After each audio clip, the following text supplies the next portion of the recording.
He's at 84. Ryan Thompson's been warming up with the bullpen. So we'll see if Merrill can complete this 6th inning or if they have to go to the pen. But he has been outstanding. He's given up only 2 hits so far. And they're in the Sanderson Ford bullpen. Here's the lanky right-hander Ryan Thompson.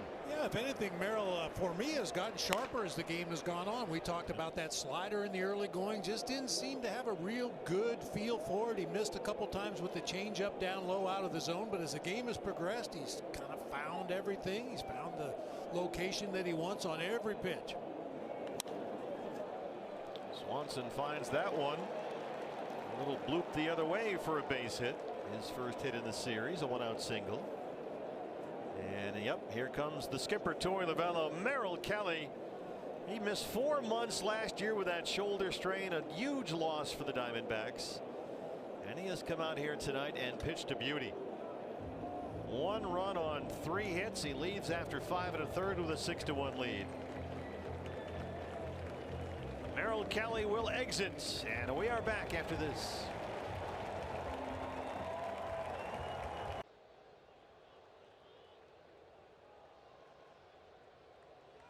To third, Gino one play, strong throw when they get the 2nd out as Dansby gets into 2nd. Well, that's why we call Merrill Kelly the mainstay. Everything feels steadier when he takes the mound, especially when he's got his good stuff. But even when he doesn't have his good stuff, he finds a way to keep you in a ball game and give you the innings you need. It's the consistency. Yeah. You hear that all the time from managers. Well, what do you like about this guy? Well, he always gives us a chance to win, and that's certainly the case with Merrill. Well, here's PCA, Pete Crow Armstrong, an RBI double and a walk. He was picked off first base by Merrill Kelly after that base on balls. Gets this one way up high for Alec Thomas in center. 2 quick outs for Ryan Thompson. And it's 6-1. Applause. And if you finish last in the league, you have to go to a Diamondback game dressed like that.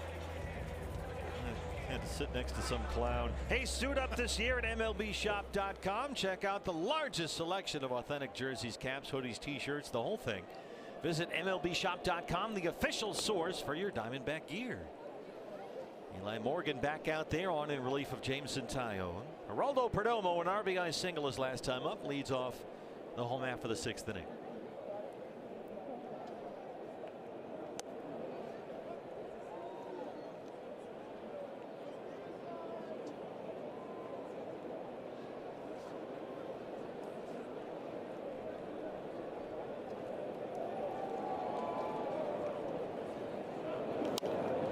Domo fouls that one off. A couple of change-ups, then the fastball for strike 2. Perdomo, Herrera, Corbin, Carroll, 8, 9, and 1. And the Diamondbacks 6th inning.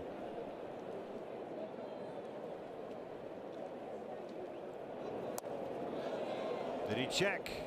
Boy, Dan Bellino's been playing the slot machines down there. 2nd strikeout for Morgan. Jose Herrera, the hitter. Our PNC Bank slow moment replay provided by the Diamondback catcher. Yeah, you got to have eyes in your feet when you're a catcher and a ball's popped that high in the air. There's no way you can look away from that pop up. You got to keep your eye on it, and he drifts over into that on deck circle and just misses the duffel bag.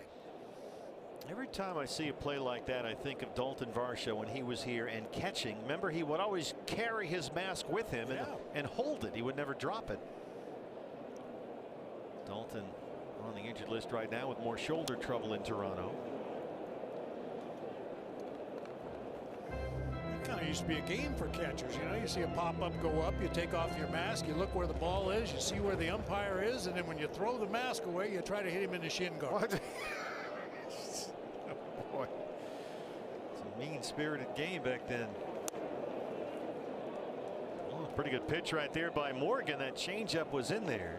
Didn't offer that time, says Dan Bellino. 2 balls and a strike on Herrera, who dropped down a lovely sacrifice bunt his last time up.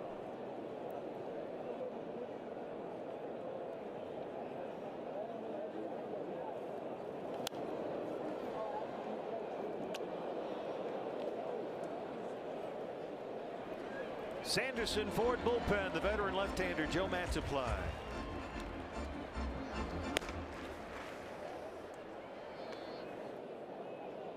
Speaking of veteran left-handers, kind of lost track of Jalen Beeks in that ball game last night. He did a great job. Came in inning at 2/3, didn't give up a hit. He would sign, well, basically less than 48 hours before his Diamondback debut and got 5 outs on 14 pitches as Herrera flies out. Yeah, we were trying to find some positives in that ball game last night, and I inadvertently skipped over Jalen Beeks. I was very impressed with his stuff. Good ground ball guy. Pitched for the Rockies and Pirates last year. Corbin looking to get in the hit column. Diamondbacks 6 runs on 10 hits so far. They've scored 6 runs in both games now. The difference is, in my keen analysis, they haven't given up as many as they did last night. That seems to be, Bob, the difference here. You're right on top. Look out. Tough play for our Golden Glovers down there. We've got another newbie here today. And there was some discussion in the boardroom about a nickname for Thomas Hoey. And of course, we run all the nicknames through Brian Moss. Brian Moss is El Presidente, as he's known in the debate room. The chairman of the board, the whole thing. That's Thomas Hoey was down there in right field, our new Golden Glover this year. Welcome, Thomas. And the nickname for Thomas Hoey has been Chipsa. So he's Thomas Chipsa Hoey. Moss approved. This is Brian Moss approved. Oh my goodness. Yeah, we've got the veteran Captain Kirk Farley working left field tonight. Yep. So we like to run through all the nicknames through Mossy, our director, and he approves or disapproves.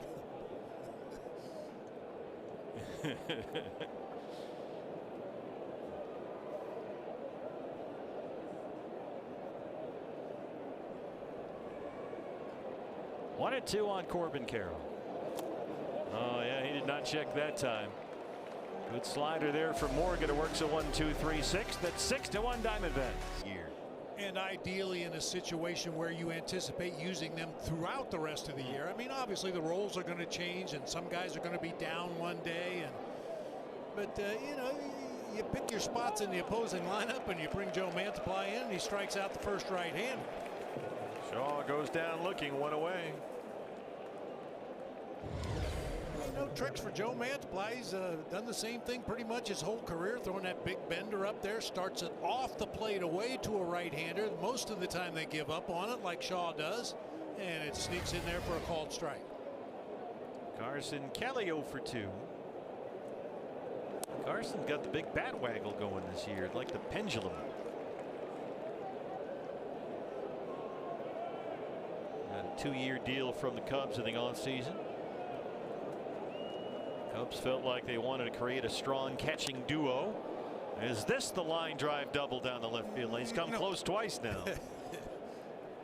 And they feel like they have 2 good guys in Carson Kelly and Miguel Amaya. High five.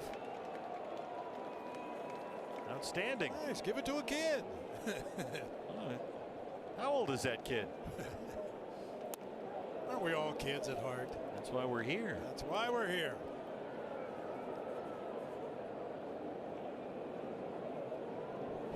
Baseball's everywhere. What's going on down there? They got a lot of foul balls. 1-2 on Carson. Sends it out to Alec Thomas in center. Alec. Well, he gets to just about everything. He sure does. So now they'll spin Happ around. He'll bat for the right side. He has walk. He's 0 for 2 tonight. Partner, need you to do me a favor tonight. Oh, what can I do? Thanks, Cindy, for the opening day cookies. We know you guys are busy with some things around the house, and she missed the opening day cookies, but made up for it in a major way today. Thank you, Cindy. All right. Yeah, she was busy in the new kitchen trying to figure out how to turn stuff on.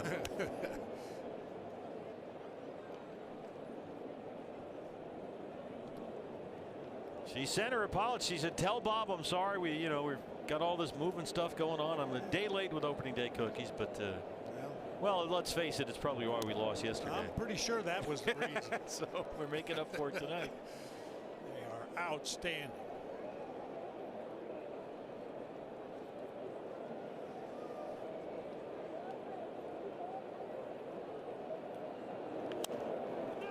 Naylor well off the bag over there. Mantiply, little PFP, and he works a 1-2-3-7. Leading off the 7th, Ketel Marte stands in there against the new pitcher for the Cubs. As Greg Counsell goes back to his bullpen, this is the right-hander Brad Keller on to start the home half of the 7th inning. Keller 6 seasons in Kansas City, split last year between the White Sox and the Red Sox, and a new Chicago Cub.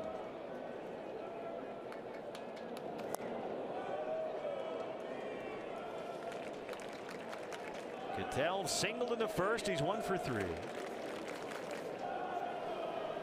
This is something you don't anticipate, partner. The lineup is upside down. It is. Diamondbacks 1, 2, 3, and 4 hitters are a combined 2 for 12 with 1 extra base hit, no runs driven in. 5, 6, 7, 8, 9 are 8 for 14 with 6 extra base hits and 6 runs driven in. That goes to the point that Mike Hazen spoke about, I think it was yesterday, about, yeah, okay, Christian Walker's gone, Jock Peterson is gone, you lose some slug, but it's a more dynamic lineup. Fair ball down the line, and there's another extra base hit. That's number 8 for the Diamondbacks tonight. Marte in at second, standing up.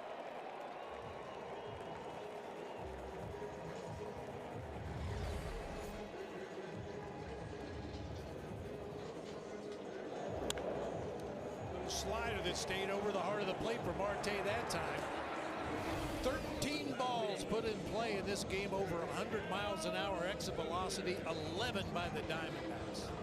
11 hits, 8 of them for extra bases. Leadoff double ahead of Gurriel, who doubled and scored his last time up.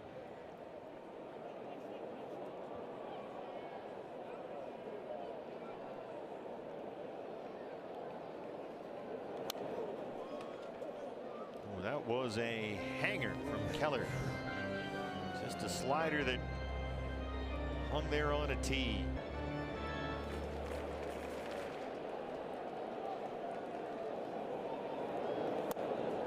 Doesn't.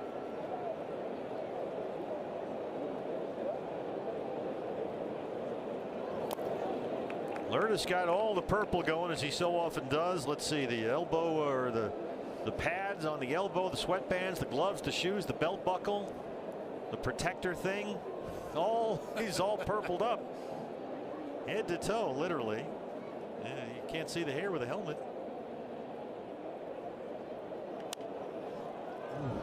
Another hanger right in the middle of the strike zone that time. Keller's getting away with these. 2-2. And Gurriel takes time. Naylor's on deck behind him. Purple in fashion here tonight.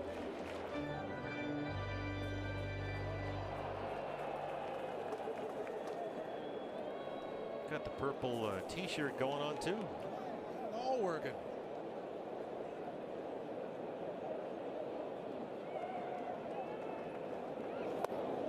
I guess it's really more lavender. Yeah, that's purple. That's right. Okay, Fran Tarkenton. Okay. Naylor 0 for 3, wants to join the hit parade. 6 runs on 11 hits. And there's one more. Gurriel pops it into center. They'll stop Ketel at third. Lourdes with his second hit tonight.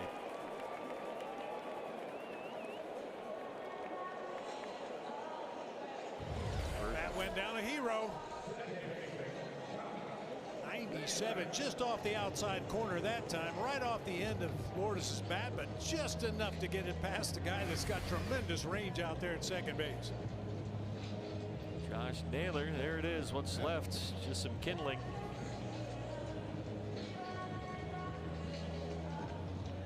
Now, in contrast to Lourdes, Naylor is going all Sedona red head to toe. He's got some pretty fancy kicks going there. Red and white. He's got red tiger stripes, high red socks. Yeah, socks are pretty awesome. I like those socks. I've never seen those before. Usually guys just wear solid Sedona red on their socks, but a little trim on those socks. Well, he's got that big jersey collection. That's a pregame show waiting to happen. Naylor's got a ribby knock. Marte is home. 3 straight hits start out the 7th.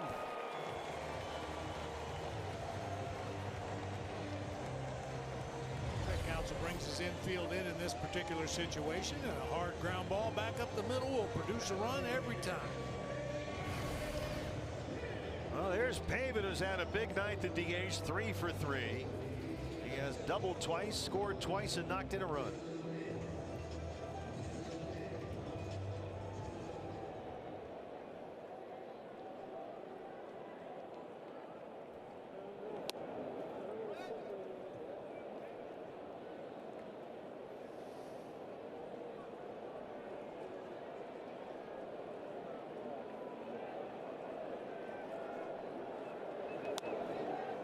Remember that big night Pavin had September 8th, National Sunday Night Baseball telecast. 3 homers, 8 RBIs. First 2 homers came off Justin Verlander, one of them a grand slam. I asked Pavin, what do you remember about that night? He said, I remember you weren't on the call. I'm like, thanks a lot, dude. He's not wrong. Homered in his first 3 at bats in that game. Goes down swinging right there, and here comes, speaking of home runs, here comes Gino. I want you to make note of the location of these pitches. Now, if you see the same pitch over and over, now this is yesterday. Now you see where that pitch is, just off the center of the plate, a little bit away, right where he can extend his arms. Those are both the home runs today, nearly the identical location, just off the middle of the plate where he can get his arms extended and drive that ball out of the ballpark. Outstanding. He's down 0-1 here. Gurriel's at second, Naylor's at first with 1 away. Gino has homered twice and flied out. He nearly hit a third. The fly out, he hit in the 5th inning, sent Ian Happ back to the wall and left. He just missed another one. Don't forget, coming up Saturday, April 12th, a Eugenio Suarez bobblehead day, the first bobble day of the season. Big giveaway, Brewers in town. That's courtesy of Chase. Saturday, April 12th. Get your tickets. Great bobblehead.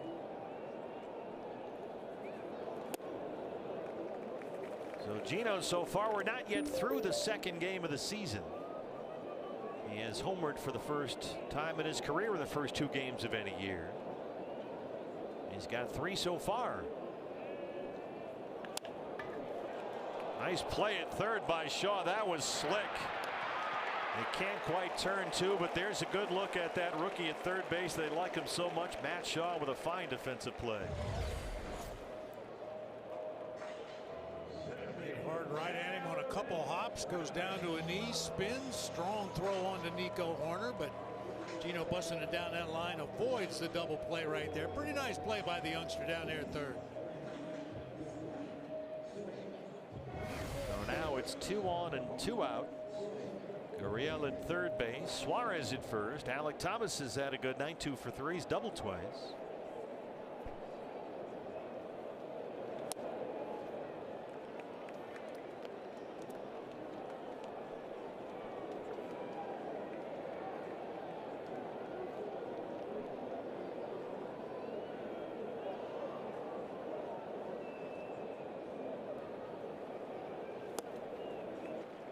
Shelby's a great story.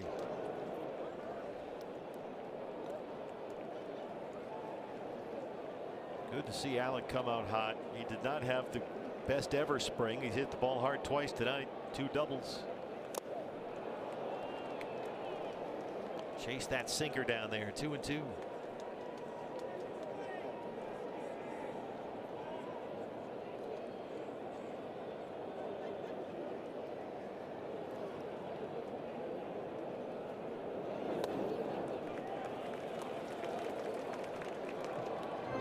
Detroit Tigers are at Dodger Stadium tonight. They're giving the Dodgers a battle. It's 2-2 as they go to the 7th in LA. Padres tied up at home against Atlanta 3-3. They're in the 7th inning. Rockies got walked off against Tampa Bay today. Alec, what a play, and it's in and out of the glove. Gurriel scores. It's 8-1, and Gino's in at third. Nico Horner almost made a spectacular play there and just couldn't hang on to it. And Alec aboard for the 3rd time. Thought he was going to get robbed that time. We're used to seeing Nico Horner range around out there on the right side of the infield and take away base hits. Another hanging breaking ball. hits it hard toward right field, in and out of the glove of Horn. Tommy Hotovy, the pitching coach out there, looked a lot like the play that Jake McCarthy had in center field last night. Almost a great play, couldn't quite hang on. And while we have a moment, let's get this message from Jack of the Box. My big smash. How about for Alek Thomas tonight? 2 doubles and that single right there. 107.5, 106.2, and 103 miles an hour off the bat. Great sign. That is a great sign for Alek Thomas. He really did, Alec, have a lost season last year. It wasn't his fault. Injuries. He was limited to fewer than 40 games. Hamstring and oblique.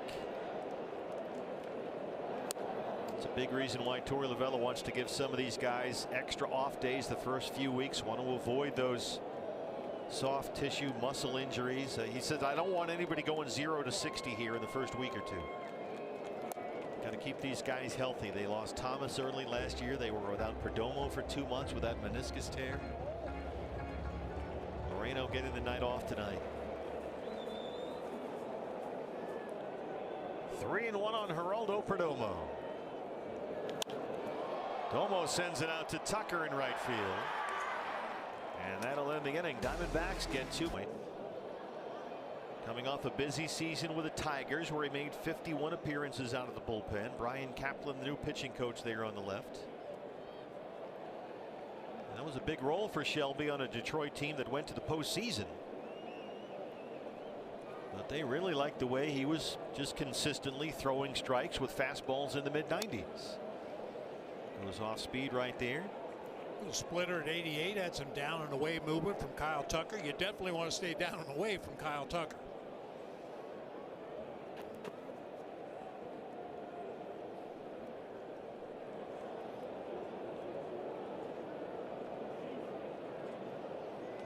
Oh, 2. Shelby Miller got the swing and the miss. There's that split finger pitch again.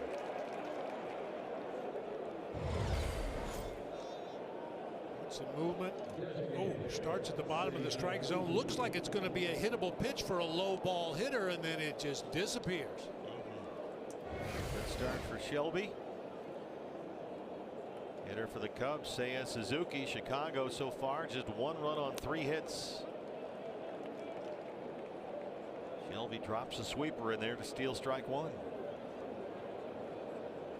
Remember Shelby early in his career with St. Louis and then Atlanta was an all-star starting pitcher. Had 3 consecutive seasons of at least 30 starts. He was brought to Arizona by a previous front office in a major trade that just simply did not work out. He fought some struggles, fought some injuries. Kind of roamed around the major leagues for a while. Boy, he's looking good so far with that split finger pitch. 2 batters, 2 strikeouts for Shelby. Sometimes you just never know the path you're going to take as a Major League Baseball player. I saw Shelby Miller pitching for Palm Beach back in 2011. And Dennis Martinez, El Presidente, was a roaming minor league instructor at the time for the Cardinals. And Shelby was pitching that day, and I went down to the bullpen and talked to El Presidente, and he said, this guy's going to be really good. Now, he's had his struggles. He's had his injury issues from time to time, but whatever it takes to get to the big leagues and stay in the big leagues. He was 25 when they traded Dansby Swanson to bring him to Arizona. They figured, okay, this is going to be our ace. He's a power right-hand pitcher, 25 years old. He's going to win a lot of games here. He got injured almost right away, and it just never quite clicked for Shelby. And he really bounced around. Second career now as a big league reliever, and boy, he has looked good so far. Michael Busch, he might strike out the side in his Diamondback re-debut, if there is such a thing. He wandered around a bit. He was with the Rangers, the Cubs. He was with the Pirates for a while. Didn't have much success. And then at the very end in 22, he had 4 relief outings for the Giants, and he struck out 14 guys in 7 innings. And baseball people went, Had a good year with the Dodgers, good year with the Tigers, and he's looking great with the Diamondbacks. Welcome back to the which they fell shy of the postseason by a mere tiebreaker. Ranked 27th out of 30 major league teams in starting pitcher ERA. 4-7-9 by their starters. Only the Angels, Marlins, and Rockies, 3 last-place teams, had worse performances by their rotations last year. So there's certainly room to improve. Now it's 2025, and the starting group, interestingly, is unanimously considered one of the best in the league. And that one got Corbin somewhere down there in the foot. Well, Corbin was hit by a pitch in the game last night. That was the scud that clipped him. One out base runner. Hard breaking ball. Ouch. Right off that. Keller to lead off the 7th. Now here they go head to head again in the 8th. Swinging for the fences. 12 extra base hits by the Diamondbacks. The most through their first 2 games in franchise history. Last night and tonight.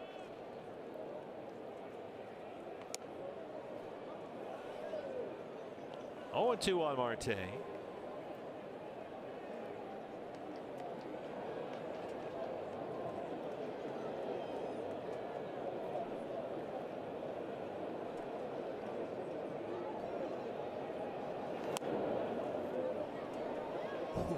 Tough pitch to take right there with 2 strikes, but it appeared to be just off the outside corner.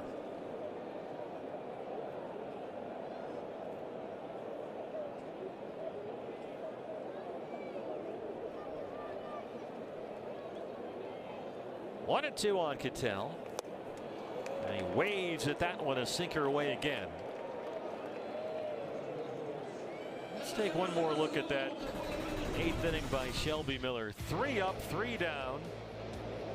He struck out the side on 11 pitches, 10 were strikes. Had the splitter going. The splitter was outstanding. That last fastball at 96. So it's not like he's just throwing trick pitches up there. He just blew that last hitter away.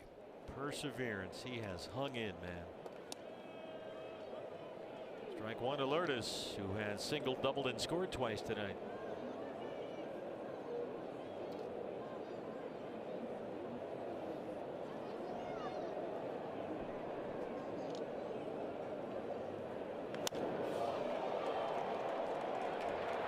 Tucker's got it. And we will head to the 9th inning. They've out-hit the Cubs 4th. From the great Sarah Langs, Gino's 3 home runs this year ties Gonzo for the most by a Diamondback in the first 2 games in a season in franchise history. Shelby Miller back out there to face Dansby Swanson. They were traded for each other oh so many years ago. And this one sends Gurriel back to the wall. And it's a 1-pitch out for Shelby.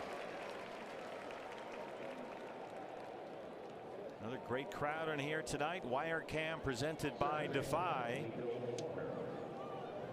The power and resources of Major League Baseball. 37,449 in here tonight. The largest game to crowd in franchise history. Wow. The third largest in franchise history. Had a sellout of 49,000 plus last night.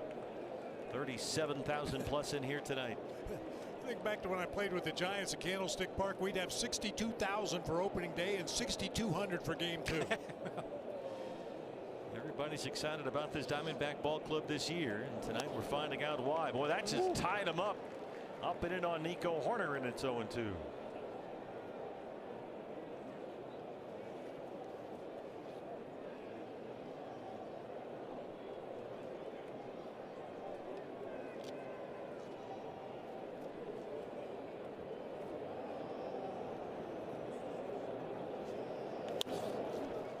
Naylor again well off the bag. Shelby hustles over. Throw just a little bit behind him, and Horner's aboard.